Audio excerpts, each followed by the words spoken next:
Sivitas Metodis Indonesia, kembali lagi bersama saya Ferry Tarigan dalam acara Metodis Podcast.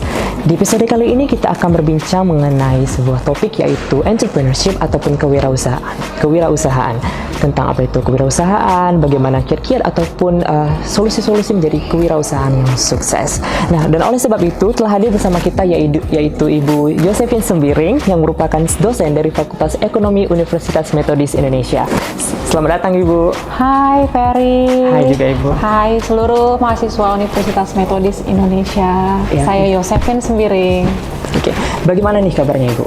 Wow, luar biasa. Luar biasa. Sehat, puji Tuhan. Puji Tuhan. Nah, sedikit informasi bagi teman-teman semua, yaitu Ibu Josephine sendiri selain berprofesi sebagai dosen, beliau juga merupakan seorang entrepreneurship yang sangat sukses.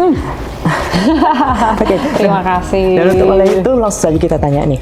Sebelumnya Bu, boleh kita ketahui atau Ibu jelaskan secara singkat, selain berprofesi sebagai dosen, apa aja kegiatan yang Ibu lakukan selain itu? Oke, nah kali ini terima kasih saya ucapkan pertama sekali kepada Universitas Metodis Indonesia untuk mengadakan podcast ini. Semoga dengan kegiatan ini benar-benar akan menjadi wadah bagi kita semua untuk belajar, dan podcast ini juga memberikan banyak motivasi dan inspirasi bagi seluruh mahasiswa-mahasiswi Universitas Metodis Indonesia, Sivitas Akademi Universitas Metodis Indonesia, dan seluruh masyarakat di Sumatera Utara dan Indonesia. Nah, pada dasarnya profesi utama saya adalah seorang dosen, ya, dosen yang telah mengabdi di Universitas Metodis Indonesia untuk mata kuliah ekonomi jurusan akuntansi, dan kurang lebih sudah hampir 10 tahun bisa menjadi dosen di sini. Tapi di luar itu juga memang saya dengan sangat bersemangat ya Fer untuk juga mengembangkan keberadaan saya sebagai seorang entrepreneur. Jadi walaupun menjadi seorang dosen, saya juga kepingin sekali mengekspresikan ide saya, kreativitas saya menjadi sebuah produk yang bisa dinikmatin semua orang gitu. Jadi saya kepengen juga punya bisa dikatakan usaha, tapi tidak mengesampingkan pekerjaan saya, di mana usaha itu juga pada akhirnya adalah tempat saya untuk mengekspresikan semua keterampilan saya gitu. Dan akhirnya saya mengerjakan beberapa pekerjaan, salah satunya adalah membuka usaha di sektor garment, kaos. Kemudian saya juga tertarik di sektor digital and teknologi.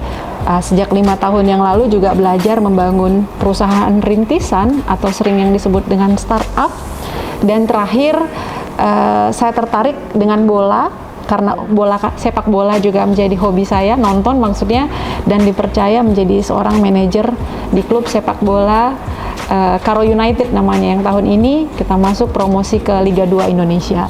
Nah, kurang lebih itu adalah beberapa aktivitas yang saya kerjakan saat ini yang menunjukkan bahwa ternyata entrepreneur itu nggak hanya fokus pada satu pekerjaan, tapi bisa mengerjakan beberapa pekerjaan dengan maksimal. Ya, dalam waktu yang bersamaan juga ya. Benar sekali. Ya, nah menurut informasi yang saya dapat, Ibu ini juga merupakan seorang CEO dari Sablon Medan dan juga merupakan co-founder dari Pak Tani Digital. Nah, boleh sharing Ibu awal-awal Ibu mula kewirausahaan itu sendiri?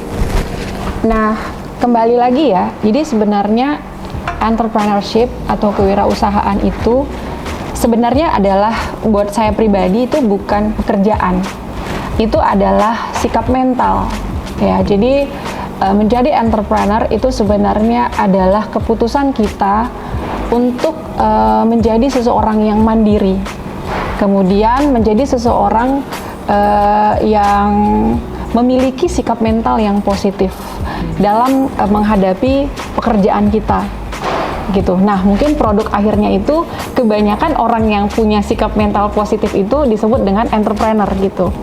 Nah, alasannya begini, entrepreneur itu kan identik dengan pedagang gitu ya, atau pebisnis, orang-orang yang dekat sekali dengan risiko ya. Jadi kalau orang-orang yang dekat sekali dengan risiko, pasti sikap mentalnya itu bukan sikap mental yang biasa-biasa saja.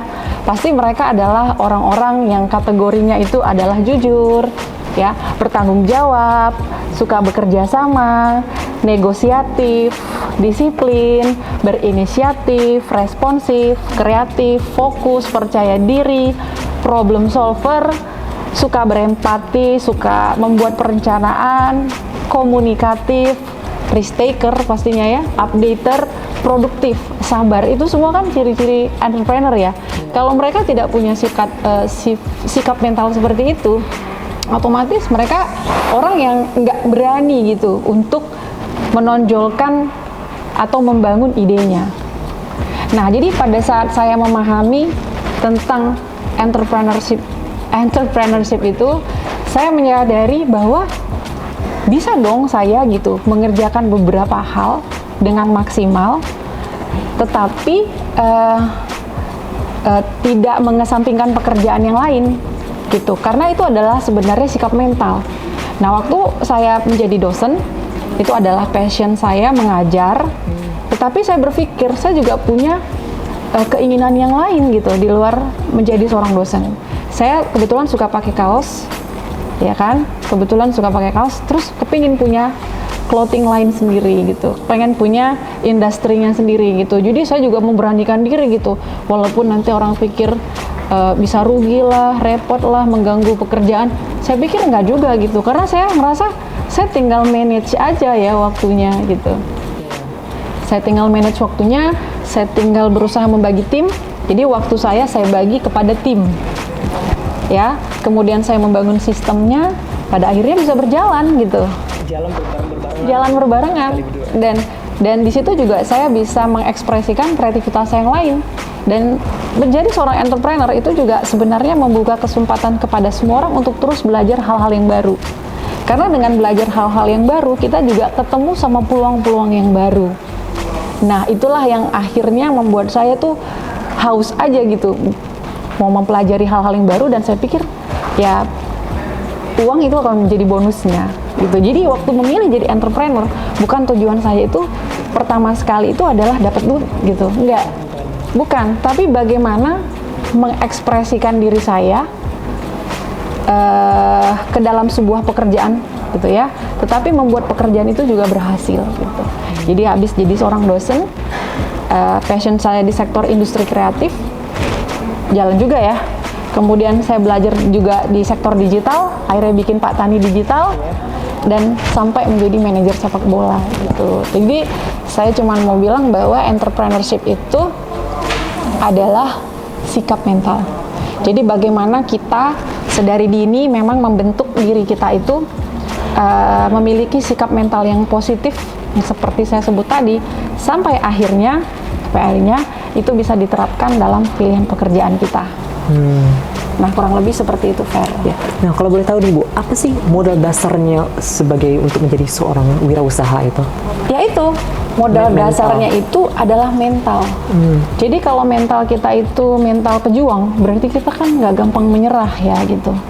Jadi mental kita itu bukan mental dalam tanda kutip follower. Ya, kita harus punya mental leader gitu. Jadi mahasiswa sekarang dari menjadi leader itu nggak tiba-tiba. Itu harus dipersiapkan. Jadi waktu kita kuliah gitu ya kita jangan fokus aja gitu belajar lulus gitu. Tapi sewaktu kita kuliah, disitulah kita membentuk karakter kita. Jadilah mahasiswa yang bisa punya sikap mental yang positif. Jadi sembari belajar, sembari menyelesaikan tugas kita, tanggung jawab dong sama studinya kan. Tapi kita juga bisa mengisi diri kita dengan potensi-potensi yang lain yang menjadi minat kita gitu. Jadi fokus kita itu nggak begitu tamat cari kerja, tetapi masih kuliah pun kita udah bisa kerja gitu. Kita sudah bisa mengembangkan keterampilan kita sedari kuliah. Nah, untungnya apa? Kalau untungnya itu kita masih punya banyak waktu untuk menguji, melatih diri kita. Bahkan nanti setelah tamat kita udah siap mental nih, mau jadi katakanlah menjadi staff di sektor pemerintah misalnya, kita siap. Mau jadi entrepreneur yang punya usaha, siap gitu. Mau jadi pekerja individu, siap gitu. Artinya kesiapan mental kita itu bukan tiba-tiba pas kita udah tamat kuliah baru kita mikir gitu, aku mau jadi apa ya? Jadi entrepreneur, aduh nanti rugi, modalnya dari mana? Terus takut malu, nanti apa kata orang tua, udah kuliah tinggi-tinggi jadi pedagang gitu. Nggak gitu lagi mentalnya, karena sewaktu dia kuliah, dia sudah melatih dirinya, memanage dirinya itu untuk memiliki skill yang banyak gitu. Jadi nggak fokus pada studinya aja, dia bahkan cari tahu gitu, jangan-jangan memang studi ini akan melengkapi pekerjaannya di masa yang akan datang. Jadi sekaligus mengembangkan potensi yang ada dalam diri mahasiswa tersebut. Benar sekali gitu. Terus bagaimana sih Bu cara kita menghadapi tantangan dalam merintis bisnis, dan bagaimana cara kita bisa menangkap peluang untuk mengembangkan bisnis yang kita bangun? Ya, tantangannya pasti banyak ya dalam membangun bisnis. Pasti sangat banyak ya. Salah satunya memang adalah bagaimana secara teknis ya, bagaimana membangun bisnis itu sendiri gitu. Jadi kalau misalnya kamu sukanya punya bisnis di sektor kuliner gitu kan, pasti ada tantangannya dong. Tantangannya itu bagaimana nyiapin produknya, rasanya gitu kan, kemudian proses pembuatannya, rasanya, kemudian kemasannya gitu kan, kemudian izinnya, seperti legalitas dari produk tersebut, terus sistem pemasarannya. Itu kan bisa dibilang adalah semua hal yang mesti dipahami oleh si entrepreneur atau pelaku usaha ini untuk bisa membawa produknya itu masuk ke pasar. Tantangannya apa? Tantangannya pasti jika dia tidak siap mental, dia tidak memiliki passion atau niat yang sangat kuat untuk membangun usaha ini, itu pasti nggak sukses gitu. Kenapa? Karena dia nggak terlalu menguasai masalah gitu pada saat menjalankan bisnis ini, menjalankan usaha ini gitu. Jadi tantangannya misalnya dia sebenarnya nggak tahu masak yang enak, terus dia pikir kalau dia masak yang enak, kemasannya biasa-biasa juga terjual gitu. Terus dia nggak belajar sistem pemasaran. Pemasaran sekarang kan bisa dibilang semua harus bisa ya, pemasaran online, pemasaran offline. Dia nggak tahu gitu, dia pikir cuma bisa produk jual ada yang beli, enggak gitu. Ya tantangan terbesar adalah memang ketika seseorang itu kepingin jadi entrepreneur, dia tidak mau belajar, itu tidak akan berhasil. Itu jadi tantangan. Jadi kalau apa yang perlu dipersiapkan ya semuanya. Jadi kalau saya bilang di dunia wirausaha itu pelaku usaha itu harus memahami 4P. Produk, ya bagaimana menghasilkan produk itu ya jadi produk yang terbaik. Kemudian yang kedua adalah people. Siapa yang nyiapin produk tersebut? Bagaimana si people ini, tim ini, foundernya, siapapun yang berhubungan dengan produk itu bisa benar-benar solid ya, kemudian sungguh-sungguh untuk menghasilkan produknya. Jadi orangnya memang orang yang betul-betul niat gitu untuk membesarkan produknya. Yang ketiga itu promotion, P for promotion. Bagaimana sistem pemasaran yang mereka harus kuasai, yang mereka juga harus terapkan untuk bisa memasarkan produk.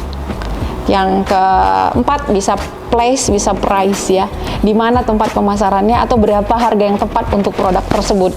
Kalau saya sih merangkum menjadi 4P aja gitu. Artinya ketika seseorang ingin menjadi pelaku usaha, dia benar-benar harus menguasai si 4P ini tadi. Dengan itu, dia akan percaya diri dengan sikap mental positifnya tadi bahwa dia bisa membesarkan bisnisnya. Tapi kalau hanya coba-coba, ya kalau coba-coba kan nggak serius ya. Bisa jadi gagal, besok coba lagi, gagal coba lagi gitu kan. Nggak bakal jalan itu gitu. Tetapi ketika dia passionate di situ, dia benar-benar niat pengen membesarkan produknya, itu pasti jadi sih. Gitu. Dan itu terbukti karena saya juga mempelajari banyak sekali entrepreneur muda ya, yang dari sekolah juga sudah punya produk, sudah punya brand, dan dia memang udah punya duit gitu, udah berduit sejak dari kuliah, dan itu contohnya banyak sekali. Nah, saya kepingin gitu ya, jadi mahasiswa di Universitas Metodis di Indonesia juga jangan melihat entrepreneur ini sebenarnya sebagai sebuah pekerjaan, tapi melihat ini sebagai sebuah sikap mental. Jadi sikap mental entrepreneur itu yang saya sebut tadi ya, gigih, bertanggung jawab, produktif, ya inisiatif, problem solver, kemudian kan nggak cepet marah, responsif, itu sudah terlatih dari dini. Nggak tiba-tiba karakter-karakter itu datang ke kita kalau itu tidak dilatih gitu. Jadi ketika melihat entrepreneur, jangan langsung bayangin itu pedagang. Tidak. Itu sebenarnya bicara tentang sikap mental kita untuk menjadi apa kita di kemudian hari. Jadi even kita misalnya kerja di sebuah institusi atau kita seorang government, karakter kita tetap entrepreneur gitu. Karena kita orang yang gigih memperjuangkan sesuatu yang baik. Karena mental itu yang sudah dilatih. Mental itu. Jadi dia the best. Walaupun nanti dia di government, dia the best di situ gitu. Dia betul-betul tahu, paham kenapa dia menjadi seorang staf pemerintah gitu. Kalau dia misalnya jadi dosen, dia betul-betul the best di situ. Karena memang gaya dia sedari dini sudah dibentuk. Aku dosen, tapi karakterku tuh entrepreneur. Jadi produktif terus gitu. Jadi dosen juga bisa kan jadi entrepreneur. Aktif menulis, aktif bikin buku, aktif seminar, kan entrepreneur juga. Iya, jadi entrepreneur itu konsepnya itu bukan pedagang, bukan pebisnis saja, tapi itu berhubungan dengan sikap mental atau karakter yang dimiliki seseorang yang dipraktekkannya dalam pekerjaannya. Oke, jadi kata kuncinya itu mental itu tadi ya Bu, Sikap nomor mental. satu yang tadi. Iya. Oh, ya. Nah selain menurut informasi yang saya dapat nih dari Ibu yang bilang tadi ada 4P, yaitu produk, people, promotion, place, or price. Nah, jika keempat ini sudah ada ya Bu, terus ketika kita mau memulai suatu wirausaha, bagaimana cara kita bersaing dengan kompetitor yang ada? Ya, itu pertanyaan yang paling umum kalau dikaitkan dengan menjalankan bisnis ya. Kompetisi itu nggak terjadi di sektor usaha aja sih, tetapi memang paling dominan terasa. Jadi saya selalu menjelaskan bahwa seorang entrepreneur itu sebenarnya berkompetisi itu saat ini bukan head to head gitu, bukan pedagang A dengan pedagang B gitu. Tapi kompetisinya itu adalah bagaimana kita berlomba lebih cepat gitu untuk menyelesaikan apa ya? Kita berkompetisi lebih cepat untuk mengedepankan produknya kita. Jadi kalau kompetisi yang dilihat semua orang itu kan umumnya kayak perang harga gitu kan, ya kan, betul ya, perang harga atau perang produk gitu. Mana yang lebih baik gitu? Ya kalau saya bilang sebenarnya kompetisi yang enak itu ya kompetisi produktivitas gitu, kompetisi produktivitas. Artinya kita itu berkompetisi untuk selalu menunjukkan yang terbaik gitu dia. Karena ini kan pasar sudah cukup besar, pasar digital ya. Semua orang sekarang aksesnya itu secara online, belanja online, jualan online. Itu bisa terasa ya bahwa semua sudah beralih ke pasar digital. Nah, yang dituntut oleh pasar digital ini adalah kecepatan. Jadi kalau saya bilang kompetisinya ada dua tuh. Kompetisi kita dengan diri kita sendiri, kompetisi kita dengan apa yang mau kita kerjakan ke depan gitu. Kadang kan kok dia lebih sukses sih dari aku? Iya, dia lebih cepat. Dia lebih cepat beradaptasi di pasar digital gitu. Dia beriklan misalnya kan. Kita masih misalnya foto produk kita tuh masih pakai HP gitu kan. Dia foto produknya udah pakai lighting, sudah profesional. Kita masih videonya yang itu aja gitu. Dia tuh videonya tiap produk ada videonya, tiap proses produksi ada videonya gitu. Jadi orang kan sekarang lebih cepat kepingin tertarik tuh sama yang lebih inovatif kan, lebih baru.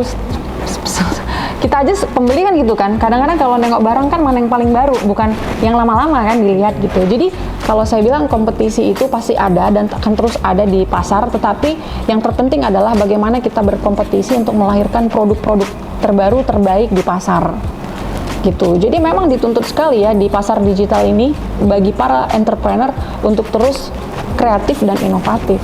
Di situ kompetisinya, kreatif dan inovatif. Jadi kita harus kreatif sebisa mungkin untuk bisa menyamai atau melebihi orang lain. Iya, karena kita kompetisinya itu bukan kompetisi kayak dia udah punya berapa sih stoknya. Sekarang kebanyakan pelaku usaha itu bahkan tak punya stok, tapi punya ide gitu. Iya. Barangnya aja belum jadi, fotonya udah ada itu. Betul nggak? Makanya sampai ada PO Iya, gitu kan. Itu kan nggak ada produk gitu. Dia bahkan yang terpenting buat dia followersnya banyak dulu deh, barangnya belakangan, foto-fotonya aja dulu gitu. Nah, jadi itu kompetisi kan. Jadi kompetisi lomba followers terbanyak. Dengan followers banyak, potensi pasarnya lebih besar.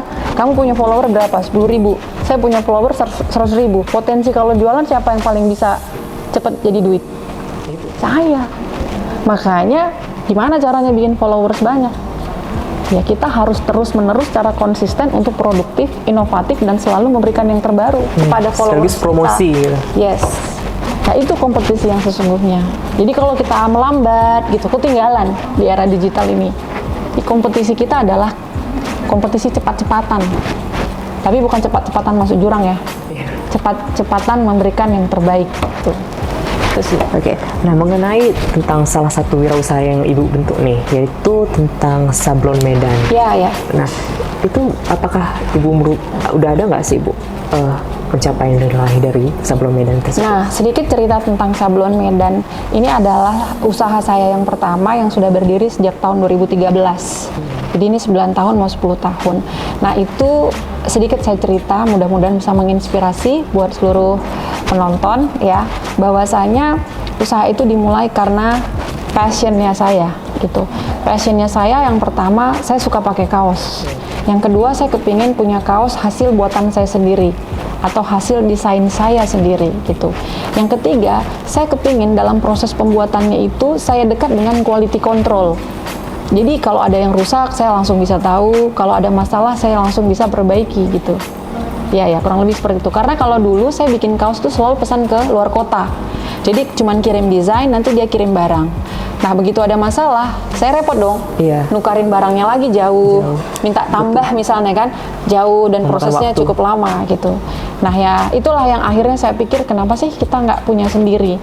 Jadi kalau kita punya sendiri, walaupun kecil, kita punya keleluasaan gitu untuk mengatur segala hal yang menyangkut produksi kita. Yang keempat, saya menyadari bahwa kota Medan ini sangat besar, 2 juta lebih penduduk, ya kan? Kemudian itu pasarnya cukup besar. Nah, kaos itu pasti diminati semua orang.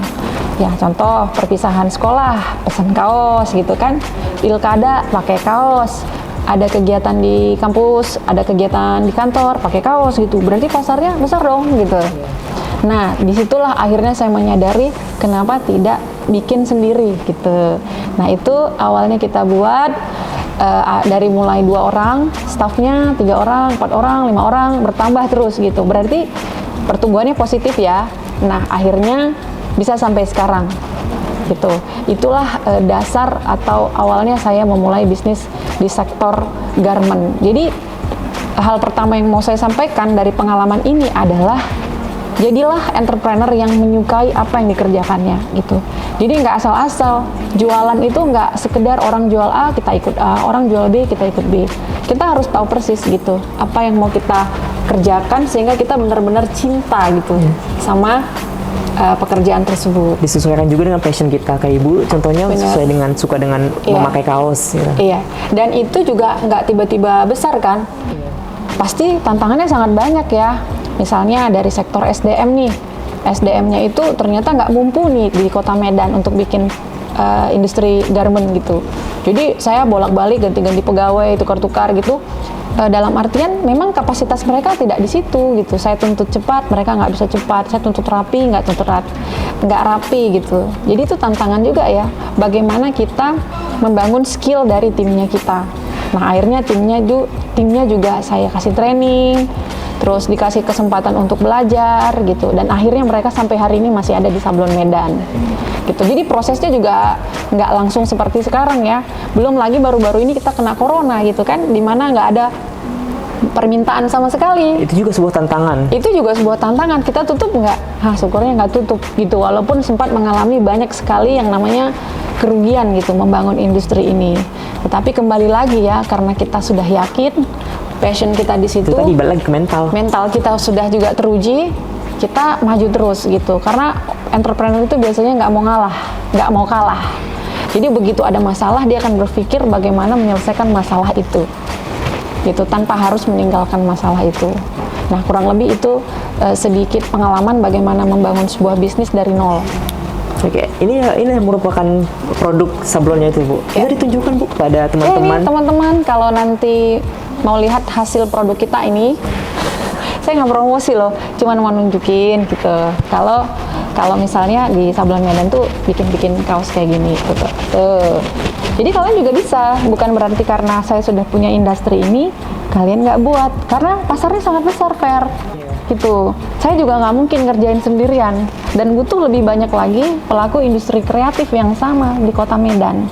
Jadi artinya jika kalian punya passion yang sama seperti saya, buat gitu, kerjain. Kita cuman berusaha nanti bagaimana memaksimalkan promosinya kita, terus bagaimana juga memaksimalkan pelayanan kita kepada customer. Nah, itu juga penting ya yang dimiliki oleh para entrepreneur. Bagaimana melayani customer. Jadi ada istilahnya customer satisfaction. Nah, itu juga menjadi tantangan para entrepreneur. Jadi jangan nanti begitu konsumennya kecewa gitu ya, berantem jatuhnya. Ya kan nggak smooth juga. Kita juga harus belajar bagaimana melayani pelanggan dengan baik. Oke, nah nih Bu, tantangan tadi kan mengenai tantangan sablon ini sendiri. Nah, tantangan sebagai manajer klub bola karo nih, apa saja Bu yang udah Ibu hadapi tantangannya? Menjadi manajer bola itu sebenarnya buat saya sangat challenging ya, tertantang gitu, karena satu sisi saya seorang perempuan, kemudian dikasih kepercayaan untuk memanage satu klub bola yang isinya laki-laki semua gitu. Jadi 1 versus 35 orang. Karena satu klub itu, satu tim itu ada 30-an orang gitu. Nah, kembali lagi, sikap entrepreneurnya saya itu saya uji di sana gitu. Apakah melihat tantangan ini saya keok gitu kan? Enggak gitu. Ternyata hobi dengan pekerjaan itu kan harus melekat ya. Jadi kebetulan karena saya suka bola juga, suka nonton bola gitu, kemudian dikasih kesempatan untuk memanage satu klub bola, buat saya itu kembali lagi tantangan. Dan gimana caranya saya bisa membuat klub ini juara. Karena klub ini juga adalah bisnis ya. Ini adalah perusahaan sebenarnya dalam tanda kutip.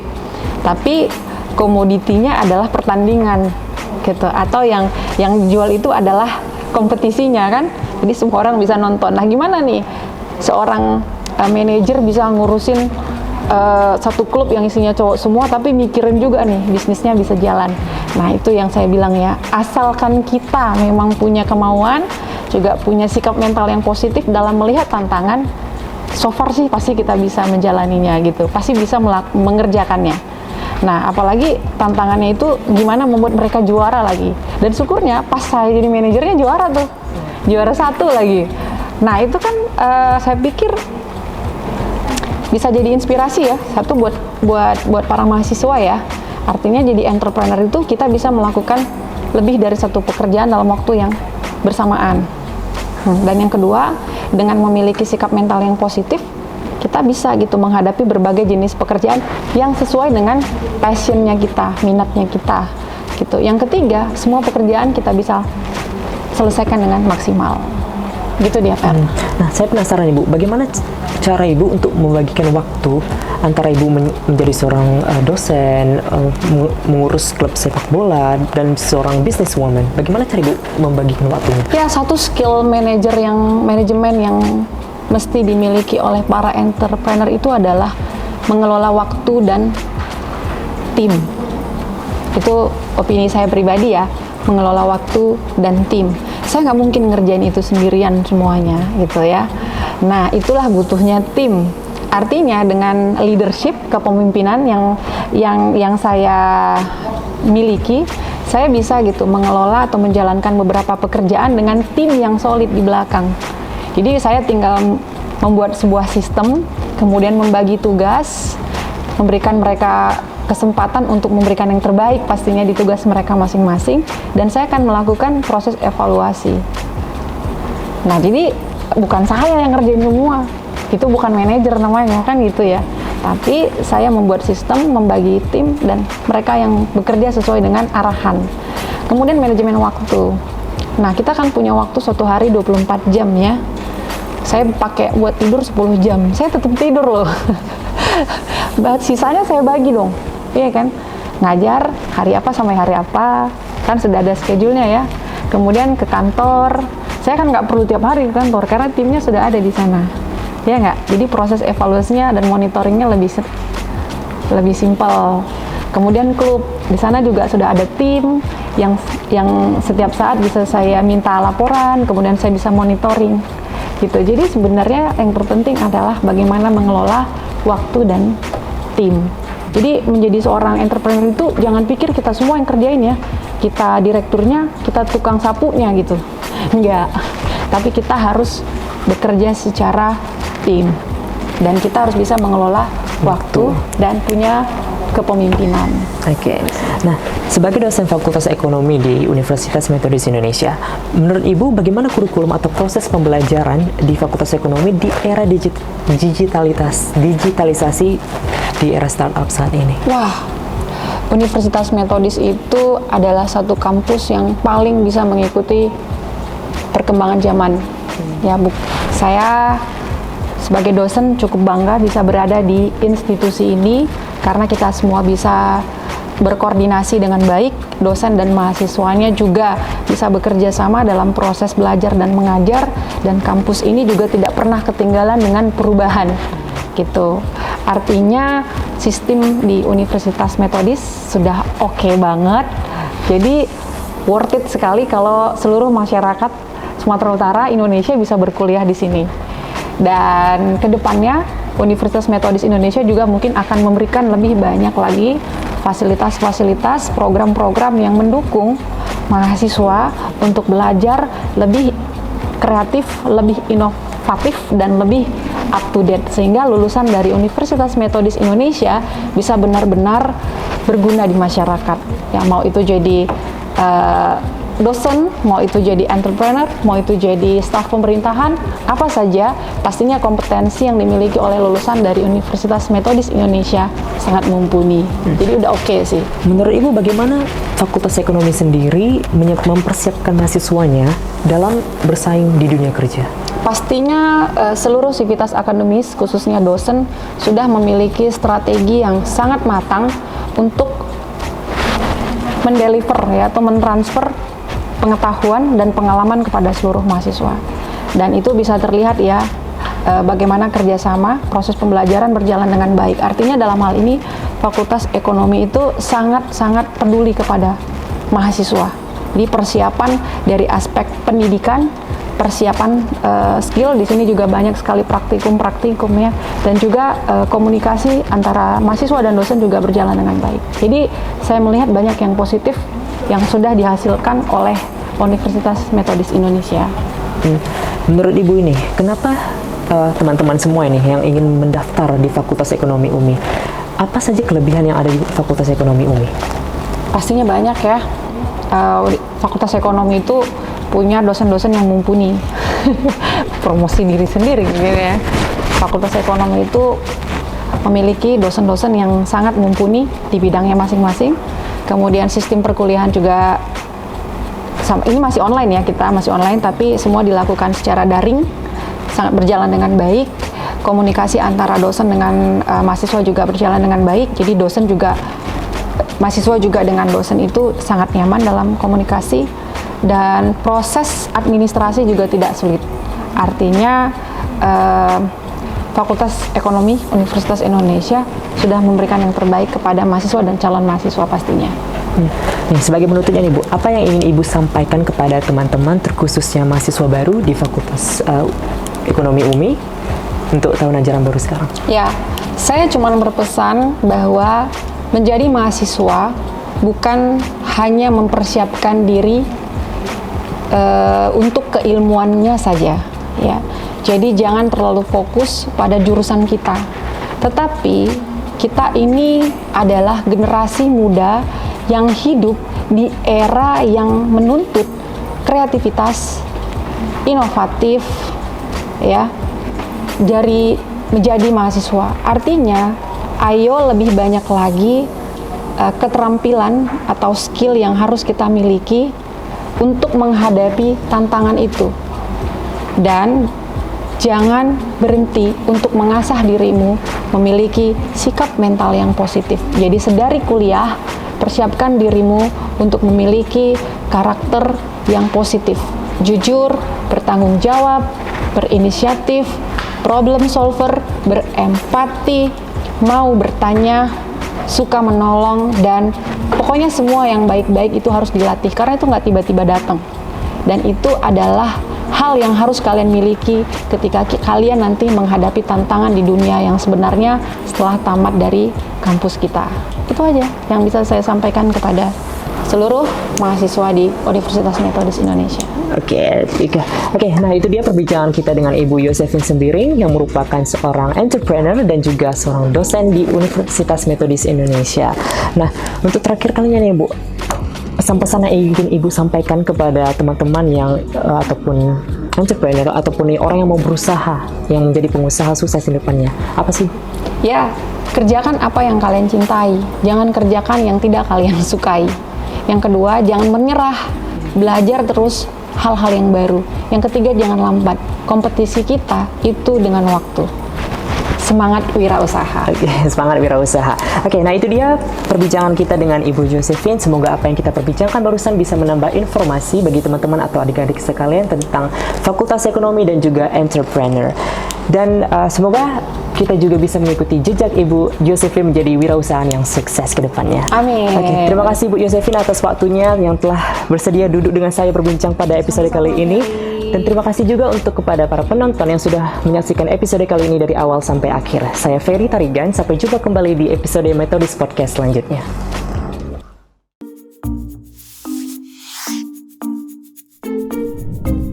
Hai teman-teman, udah tahu belum cara daftar online di Universitas Metodis Indonesia? Caranya gampang kok, nggak pakai ribet, tinggal buka web di www.metodis.ac.id. Klik daftar online atau di www.pmb.metodis.ac.id. Ikuti petunjuk infografik tahapan ini ya.